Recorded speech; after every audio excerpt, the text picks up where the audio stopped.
السلام علیکم۔ اب تک کی اہم خبروں کے ساتھ میں ہوں احتسام الحق۔ سب سے پہلے اہم خبروں پر ایک نظر۔ فرانسیسی صدر میکرون کی چینی وزیر خارجہ وانگ ای سے ملاقات۔ چینی وزارت تجارت کے زیر اہتمام گول میز اجلاسوں میں 300 سے زائد کیسز کو حل کیا گیا۔ اور چینی وزارت خارجہ نے کہا ہے کہ امریکہ نے غزہ کی صورتحال کو مزید خطرناک بنا دیا ہے۔ اب خبریں تفصیل کے ساتھ۔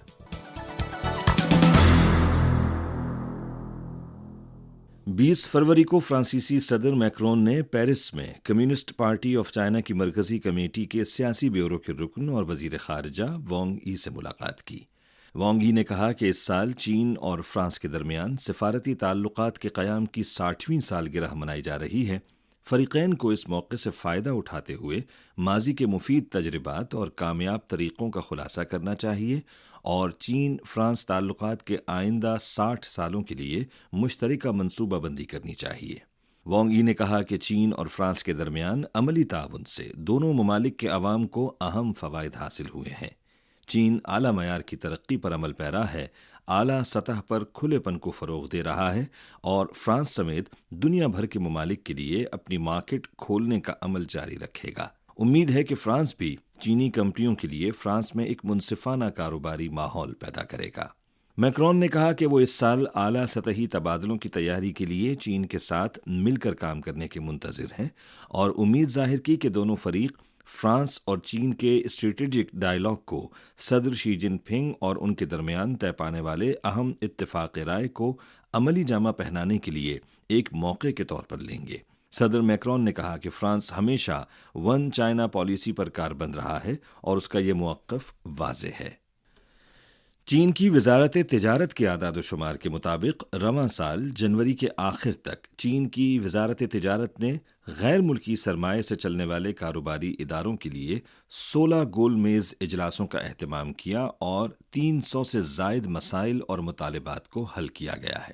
وزارت تجارت نے غیر ملکی سرمایہ سے چلنے والے کاروباری اداروں کے لیے گول میز اجلاس کا نظام جولائی 2023 سے قائم کیا تاکہ غیر ملکی کاروباری اداروں کے مسائل، آراء اور تجاویز سنی جائیں اور متعلقہ محکموں کے ساتھ مل کر ان مسائل کو حل کیا جائے۔ اس سال جنوری کے اختتام تک چینی وزارت تجارت نے ایسے 16 اجلاسوں کا اہتمام کیا جن میں 400 سے زیادہ غیر ملکی سرمایہ سے چلنے والے کاروباری اداروں اور غیر ملکی کاروباری انجمنوں نے شرکت کی ہے۔ اجلاس میں ظاہر ہونے والے 300 سے زیادہ مسائل اور مطالبات کو حل کیا گیا۔ مسائل کے حل کا یہ نظام اب چین کے مختلف صوبوں میں قائم ہو چکا ہے، جس کے تحت 140 سے زائد اجلاس منعقد کیے گئے ہیں، جن میں 2200 سے زائد غیر ملکی کاروباری اداروں اور انجمنوں نے شرکت کی ہے اور 900 سے زائد مسائل کو حل کیا گیا ہے۔ اطلاعات کے مطابق سال 2024 میں چینی وزارت تجارت ماہانہ طور پر گول میز اجلاسوں کا انعقاد جاری رکھے گی۔ 21 فروری کو چینی وزارت خارجہ کی ترجمان ماؤننگ نے یومیہ پریس کانفرنس میں روس کی جانب سے G20 وزرائے خارجہ کے اجلاس کے ایجنڈے میں روس یوکرین تنازع کو شامل کرنے کی مخالفت پر تبصرہ کرتے ہوئے کہا کہ G20 بین الاقوامی اقتصادی تعاون کا اہم فورم ہے اور یہ جغرافیائی اور سلامتی کے مسائل کو حل کرنے کا پلیٹ فارم نہیں۔ انہوں نے کہا کہ اس نقطے پر G20 کا اتفاق رائے ہے۔ ترجمان نے کہا کہ ہم امید کرتے ہیں کہ G20 کے وزرائے خارجہ کا موجودہ اجلاس تمام فریقین کے درمیان یکجہتی اور تعاون کو مضبوط بنانے میں مددگار ثابت ہوگا اور عالمی اقتصادی ترقی میں مثبت کردار ادا کرے گا۔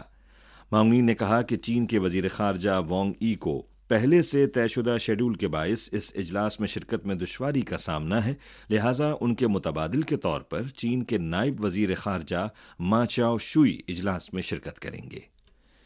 21 فروری کو چین کی وزارت خارجہ کی ترجمان ماؤننگ نے یومیہ پریس کانفرنس میں غزہ تنازع پر اقوام متحدہ کی سلامتی کونسل کی قرارداد کے مسودے کو ویٹو کرنے پر تبصرہ کرتے ہوئے کہا کہ امریکہ نے ایک بار پھر غزہ کی صورتحال کو مزید خطرناک صورتحال کی طرف دھکیل دیا ہے اور چین سمیت تمام متعلقہ فریقوں نے اس پر شدید مایوسی اور عدم اطمینان کا اظہار کیا ہے۔ ماؤننگ نے کہا کہ عرب ممالک کی طرف سے الجزائر کی پیش کردہ قرارداد کے مسودے میں غزہ میں فوری فائر بندی، تمام یرغمالیوں کی فوری رہائی، انسانی امداد کی عوام تک رسائی کی ضمانت اور جبری منتقلی کی مخالفت کا مطالبہ کیا گیا تھا، جو نہ صرف وقت کی فوری ضرورت ہے بلکہ انسانیت کے کم سے کم تقاضوں پر بھی مبنی ہے۔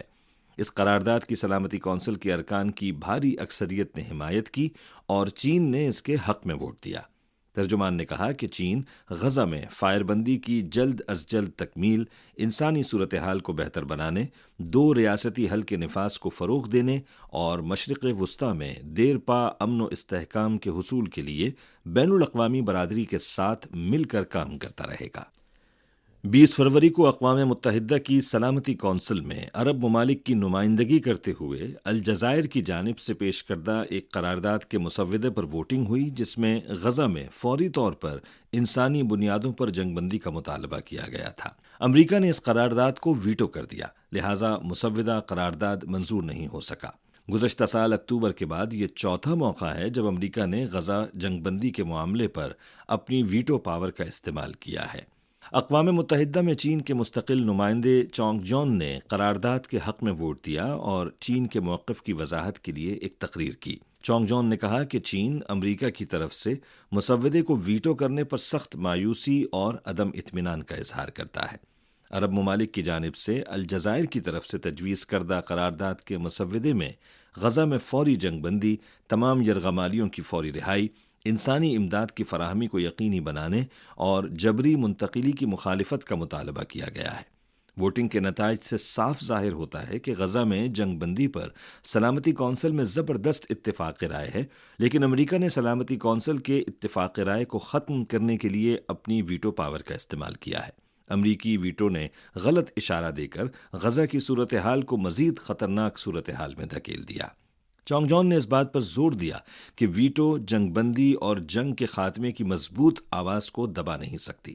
چین نے اسرائیل پر زور دیا ہے کہ وہ عالمی برادری کی پکار پر کان دھرے، رفح پر حملے کا منصوبہ منسوخ کرے اور فلسطینی عوام کو اجتماعی سزائیں دینا بند کرے۔